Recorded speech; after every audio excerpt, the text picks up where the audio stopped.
आप सभी को राम राम। मेरे एक और नए व्लॉग में आप सभी का स्वागत है। आज दिन की शुरुआत सुबह सुबह गली के डॉग को सुबह का उनका ब्रेकफास्ट करवाने के साथ हुई। दोनों डॉग्स को मैंने सुबह सुबह ब्रेकफास्ट करवाया और एक डॉग तो इतना आलसी था, उसने लेटे लेटे ही अपने ब्रेकफास्ट का आनंद लिया और दूसरे डॉग ने भी अच्छे से खाना खाया। उसके बाद तत्पश्चात मैं अंदर गया तो तभी नंदी महाराज की बाहर से दहाड़ आ चुकी थी। मैंने दरवाज़ा खोला तो नंदी महाराज दरवाजे पे थे। फिर उनको भी सुबह सुबह का उनका ब्रेकफास्ट करवाया। फिर उसके बाद अंदर आया तो पिताजी उठ चुके थे। तो नियमित रूटीन के अनुसार सबसे पहले पिताजी का बीपी चेक किया गया। बीपी ऑपरेटर्स ने पूरी कैलकुलेशन करने के बाद रीडिंग बताई तो बीपी थोड़ा सा बढ़ा हुआ था। फिर उसको देखते हुए पिताजी की मेडिसिन की डोज घटाई बढ़ाई गई। उसके बाद देखा तो नंदी महाराज गेट पर आ चुके थे। फिर मैंने सुबह सुबह उस नंदी महाराज को भी उनके हिस्से की रोटी दी और उनका रोटी के माध्यम से ब्रेकफास्ट करवाया। तब तक दुकान खोलने का समय हो चुका था। मैंने दुकान की चाबी उठाई और दुकान की तरफ प्रस्थान किया। सबसे पहले दुकान के पास पहुंचकर मैंने शटर को अनलॉक करके उसको उठाया। फिर मिरर को अनलॉक करके न्यूज़पेपर उठाकर दुकान के अंदर एंट्री ली। दुकान के अंदर पहुंचा ही था तभी पशु चिकित्सक का दुकान पर आगमन हो चुका था। फिर मैंने उस पशु चिकित्सक को सुबह सुबह उसकी आवश्यकता अनुसार दवाइयाँ दुकान से लेकर उनको दी और उनसे पैसे लिए और उनके बचे हुए पैसे उनको वापस दिए। ये प्रक्रिया पूरी होने के बाद वो अपनी दवाई लेकर चले गए थे।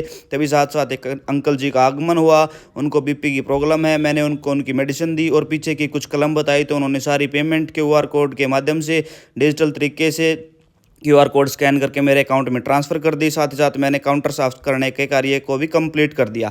उसके बाद तभी एक और पशु व्यापारी का दुकान पर आगमन हुआ। फिर उन्होंने वीएस डॉक्टर से फ़ोन पर बात करवाई तो डॉक्टर की बताई गई मेडिसिन के अनुसार मैंने सारी मेडिसिन निकाल कर उनको दी और उन मेडिसिन की डॉक्टर के बताए गए डोज के अनुसार उनको डोज बताई। साथ साथ दूसरे पशु चिकित्सक आ चुके थे। फिर उनको भी उनकी आवश्यकता अनुसार रक्षारव वैक्सीन रिफ़िल करके 1 ml सिरिंज में उनको भी दी। फिर उसके बाद वो अपनी मेडिसिन की सिरिंज लेकर चले गए थे। तभी उस व्यापारी को डोज के अनुसार सारी दवाइयों के बारे में बताया और उनको पैसे बताए। उन्होंने पैसे डिजिटल माध्यम से क्यूआर पेमेंट में स्कैन करके पेमेंट कर दी। उसके बाद नियमित रूप से मैंने दुकान पर साफ सफाई के कार्य को कंप्लीट किया।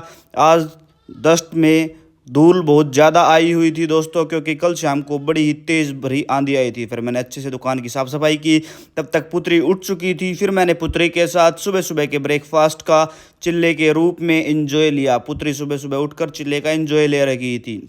उसके बाद मैं नहाने के लिए बाहर गया तो सबसे पहले मैंने टॉवल उठाया और नहाने के लिए बाथरूम की तरफ प्रस्थान करने का निर्णय लिया और मैं टॉवल लेकर बाथरूम पहुंच गया। थोड़ी देर के समय के बाद मैं नहाकर वापस आ चुका था। नहाकर वापस आने के बाद नियमित रूप से सबसे पहले मैंने पूजा के कार्य को दुकान पर संपूर्ण किया। उसके तत्पश्चात दुकान पर कस्टमर का भी आगमन हो चुका था। फिर मैंने उस कस्टमर को उसकी आवश्यकता अनुसार मेडिसिन दुकान से लेके दी और उनसे पहले पूछा कि आपको कितनी मेडिसिन की डोज चाहिए, यानी कितनी क्वांटिटी चाहिए। ये सारी चीज़ें बताने के बाद मैं उस अंकल को उनकी आवश्यकता अनुसार दवाइयाँ दुकान के रैक से निकाल कर उनकी डोज के अनुसार उनकी कटिंग करके उनको मेडिसिन देने के लिए नीचे गया और अंकल को मेडिसिन दी तो अंकल ने पैसे दिए। पैसे ज़्यादा दे दिए थे। फिर मैंने उनके बचे हुए पैसे उनके हिस्से के दुकान के गल्ले से खुले करके उनके बचे हुए पैसे मैंने उस अंकल को वापस देने के लिए वापस से नीचे की तरफ प्रस्थान किया और नीचे पहुंचकर अंकल को उनके बचे हुए पैसे देकर अंकल अपनी दवाइयाँ लेकर अपने घर की तरफ रवाना हो चुके थे और मैं भी दुकान के अंदर आ चुका था। उनके जाते ही साथ अगला कस्टमर भी दुकान पर पहुंच चुका था। उस कस्टमर को कुछ लूज मोशंस की और पेट के खराब होने की समस्या थी तो उन्होंने बताया कि उनके पास सिविल हॉस्पिटल की प्रिस्क्रिप्शन है। उन्होंने जेब से निकाल कर मेरे को प्रिस्क्रिप्शन दी। फिर मैंने उस प्रिस्क्रिप्शन के अनुसार मेडिसिन की डोज दुकान के रैक से निकाली और उनकी डॉक्टर की प्रिस्क्राइब की गई डोज के अनुसार सारी मेडिसिन की कटिंग की और पहली मेडिसिन की कटिंग करने के बाद एक और मेडिसिन डॉक्टर ने उनको प्रिस्क्राइब कर रखी थी। फिर मैंने उसको निकाल कर भी उनकी डोज के अनुसार उस मेडिसिन को कटिंग करके उस कस्टमर को वो दवाई दी और उस कस्टमर को बताया कि आपको ये दवाई कैसे कैसे लेनी है। फिर उस कस्टमर ने बताया कि मेरे को समस्या कुछ ज़्यादा है तो एक टैबलेट आप मेरे को यहीं दे दीजिए, यानी सुबह वाली डोज आप यहीं दे दीजिए। तो मैंने इस चीज़ को मद्देनज़र रखते हुए एक डोज की मेडिसिन उन स्ट्रिप से कटिंग करके बाहर निकाली और उनकी आवश्यकता अनुसार मेडिसिन निकालने के बाद उनको दी और उनको बताया कि ये मेडिसिन आपको अभी लेनी है। ये जो दूसरी जो डोज बच गई है डॉक्टर की प्रिस्क्रिप्शन के अनुसार आपको इस डोज का शाम को सेवन करना है। तो यह चीज़ बताने के बाद उन्होंने कहा कि थोड़ा पानी दे दीजिए।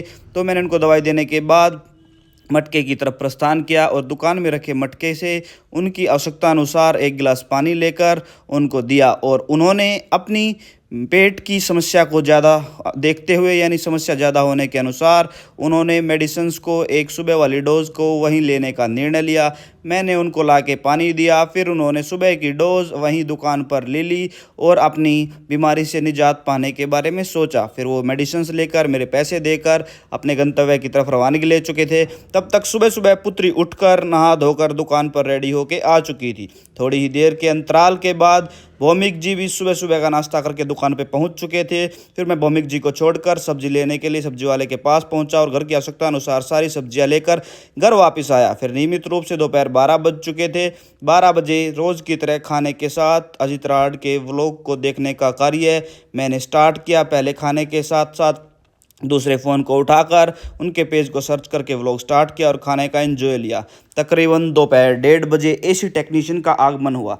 पिछले 4-5 दिन से ये भाई डेली एसी को रिपेयर करके जा रहा है, लेकिन लीकेज अच्छे से ना मिलने की वजह से ये रोज़ तंग हो रहा है और मैं रोज़ कॉल बैक कर रहा हूँ, ये रोज़ वापस आ रहा है। तो नियमित रूप से इसने पहले आज पूरी प्रक्रिया को पूरा करने का निश्चय किया और उन्होंने सबसे पहले एसी के अंदर सारी पाइप्स को हटाकर वैक्यूम मशीन लगाई ताकि एसी की पाइप्स को अच्छे से खाली किया जाए, उनके अंदर जो वैक्यूम बनी उसको बाहर निकाला जाए। उसके बाद इन्होंने प्रेशर छोड़ा और सारी इंडोर की लीकेज चेक की और तब तक दुकान से आवाज़ आ चुकी थी। तो कस्टमर, इसका मतलब दुकान पर आ चुके थे। फिर मैं दुकान पर पहुंचा तो कस्टमर मेरा वेट कर रहे थे। मैंने उस कस्टमर को पहले बीपी चेक किया, फिर उनके पास सिविल हॉस्पिटल की प्रिस्क्रिप्शन थी। मैंने उस प्रिस्क्रिप्शन के अनुसार सारी मेडिसिन दुकान से निकाल कर उनको दी, उनको डोज के बारे में समझाया। फिर उन्होंने मेरे बचे हुए पैसे मेरे को दिए और उन्होंने कुछ एक दवाई की और डिमांड की तो मैंने वो भी ला के दी। तभी एक भाई जो उनके साथ था उसने भी कुछ मेडिसिन की डिमांड की। फिर उनको भी सारी मेडिसिन देने के बाद मैं अंदर की तरफ प्रस्थान कर रहा था क्योंकि एसी टेक्नीशियन मेरा वेट कर रहा था। लेकिन तभी दुकान पर एक और कस्टमर आ जाता है। उस कस्टमर को भी उसकी आवश्यकता अनुसार उसकी जाड़ में बहुत ज़्यादा तकलीफ थी, यानी जो जबड़े के नीचे वाले हिस्से के दांत होते हैं उसको देसी भाषा में जाड़ भी बोल देते हैं। तो उसके दर्द को देखते हुए मैंने अपने हिसाब से एक डोज उसके लिए बनाई और 3 मेडिसिन्स का कम्बिनेशन बनाकर उसको दवाई देने के लिए मैंने सोचा। तो फिर मैंने धीरे धीरे करके तीनों मेडिसिन्स को एक एक करके उठाया, उनकी आवश्यकता अनुसार डोज के हिसाब से सभी मेडिसिन्स की कटिंग की और सभी मेडिसिन्स उनको समझाई कि आपको कौन सी दवाई किस प्रकार, किस समय, कैसे और किस चीज़ के साथ लेनी है, क्या क्या आपको परहेज़ करना है। ये सारी चीज़ें मैंने उनको बताई, उनकी आवश्यकता अनुसार मेडिसिन्स उनको दी। सारी दवाइयाँ उनको देने के बाद उनको समझाया ये दवाई आपको इस समय लेनी है, दूसरी खुराक आपको इस समय लेनी। सारी दवाइयाँ लेकर वो अपने गंतव्य की तरफ रवाना हो चुके थे। फिर तकरीबन 3 बज चुके थे। फिर 3 बजे मैंने अपने मैंगो शेक का नियमित रूप से एंजॉय लिया। फिर उसके बाद मैंगो शेक का एंजॉय लेने के बाद मैं वापस दुकान पर आ चुका था। तो साथ ही साथ एक नन्हे मुन्ने कस्टमर का दुकान पर आगमन हो चुका था। फिर मैंने उस कस्टमर को उसकी आवश्यकता अनुसार दवाइयाँ दुकान से लेके दी। उसके घर पर किसी को कॉमन टैबलेट की आवश्यकता थी जो कि एक रेगुलर कॉमन टैबलेट का सेवन करता होगा, जो कि डेली रूटीन में कॉमन टैबलेट यूज़ करता है। फिर वह कस्टमर दवाई लेकर अपने गंतव्य की तरफ रवानगी ले चुका था। तभी उसके साथ साथ पशु चिकित्सक का दुकान पर आगमन हुआ। तो पशु चिकित्सक को अपनी आवश्यकता अनुसार कुछ स्लाइन्स की आवश्यकता थी।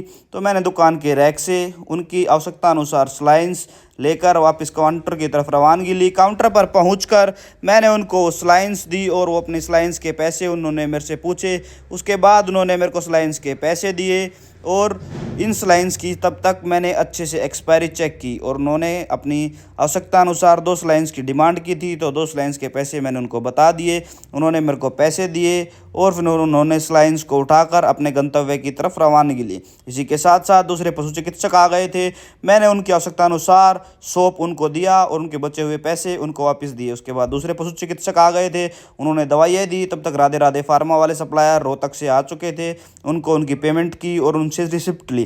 फिर शाम को कुछ हसीन लम्हे अपने मित्रगणों के साथ व्यतीत किए। दोस्तों व्लॉग अच्छा लगे तो प्लीज़ लाइक करें, फेसबुक और यूट्यूब पेज को सब्सक्राइब करें। धन्यवाद।